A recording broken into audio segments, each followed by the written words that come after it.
বাংলাদেশ বনাম নিউজিল্যান্ড দুই দল মাঠে নামবে আগামীকালকে। তো বাঁচা মরার লড়াই বাংলাদেশ খেলবে এবং বাংলাদেশের একাদশে আসছে পরিবর্তন, মানে মাহমুদুল্লাহ রিয়াদ আসবে। এর আগের ম্যাচে মাহমুদুল্লাহ রিয়াদ ছিল না ইন্ডিয়ার হয়ে, তো সেখানে এখন মাহমুদুল্লাহ থাকবে এবং নাহিদ হয়তো মাঠে নামাতে পারে।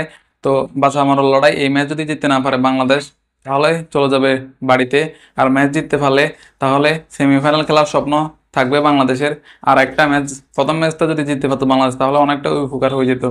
যা অবস্থা টাইগার বাহিনীর, মানে একটা ব্যাটসম্যান ফর্ম নাই, বাজে ক্যাপ্টেন্সি, বাজে ব্যাটিং, বাজে বোলিং, সব দিক থেকে বাজে চলতে, একদম বাজে ফর্ম চলতেছে। এই ব্যাটসম্যান দিয়ে নিউজিল্যান্ডকে হারাবে। নিউজিল্যান্ডকে আপনার 2017 সালে হারিয়েছিল বাংলাদেশ, তাদেরকে হারিয়ে ফাইনাল ম্যাচে সেমিফাইনালে গেছিল সেদিন, সেবার সেমিফাইনালে গিয়ে ইন্ডিয়াকে হারাইছিল। তো সেখানে এবারে কি আর পারবে? সেটা এবারে পারবে না।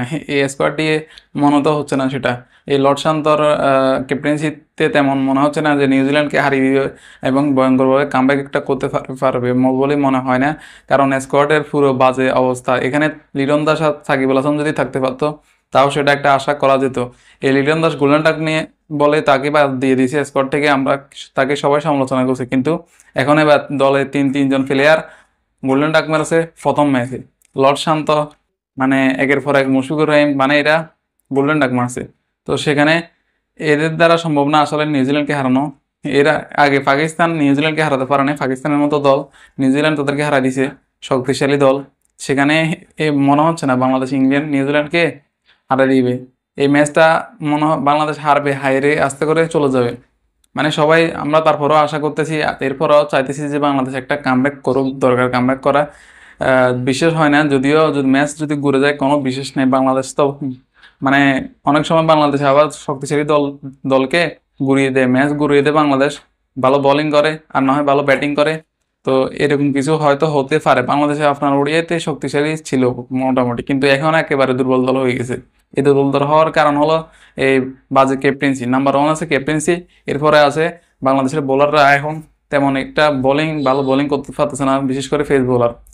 স্পিনের মধ্যে রিশাদ হোসেন মোটামুটি কোনো রকম বল করতেছে, আরেকজন ছিল সাকিব আল হাসান, সে সাকিবও এখন নাই, আর হারিয়ে গেছে অনেক আগে। তো সেখানে এই কারণে স্কোয়াডটা পুরো দুর্বল হয়ে আছে।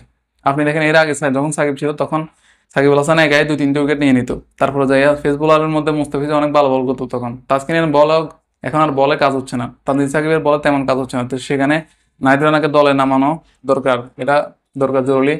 হয়তো খেলতে পারে নাহিদ রানা, দেখা যাক বাঁচা মরার লড়াই। বাংলাদেশ সেমিফাইনাল খেলার স্বপ্ন ধরে রাখতে পারে কিনা। একটা পোস্ট করছিল 15 জনের মধ্যে 15 কোটি মানুষের স্বপ্ন, স্বপ্ন না, 1 কোটি মানুষের স্বপ্ন নেই বাংলাদেশের খেলা এখন কেউ আর ইচ্ছে করে না। তারপরেও সবাই দেখতে চায়, সবাই একটা আশা আশা থাকে যে বাংলাদেশ ভালো কিছু করবে, একটা কামব্যাক করবে।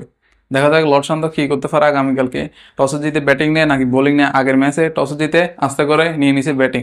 যদি ইন্ডিয়ার সাথে দুবাইয়ে বোলিং নিলে তাহলে বাংলাদেশ ভালো কিছু করতে পারতো, সেটাও কারণ নাই, লর্ড শান্তর মাথায় এই পরিমাণ বুদ্ধিটাও নাই। তো এবার পাকিস্তানের মাঠে কি করে দেখা যাক, নিউজিল্যান্ডের সাথে ব্যাটিং নিয়ে নাকি বোলিং নিয়ে। আর টসে হারলে তো যায়, তারা যেখানে দিবে সেখানে যাবে। তো বাংলাদেশ নিউজিল্যান্ডকে মনে হচ্ছে শক্তিশালী, নিউজিল্যান্ডকে হারিয়ে দিবে এবং সেমিফাইনাল খেলার স্বপ্ন ধরে রাখবে, এটা আমরা ক্রিকেট ফ্যানরা আশা করতেছি। এবার বাংলাদেশ কি করে, টাইগার বাহিনী দুর্বল টাইগার বাহিনী কি করে দেখা যাক।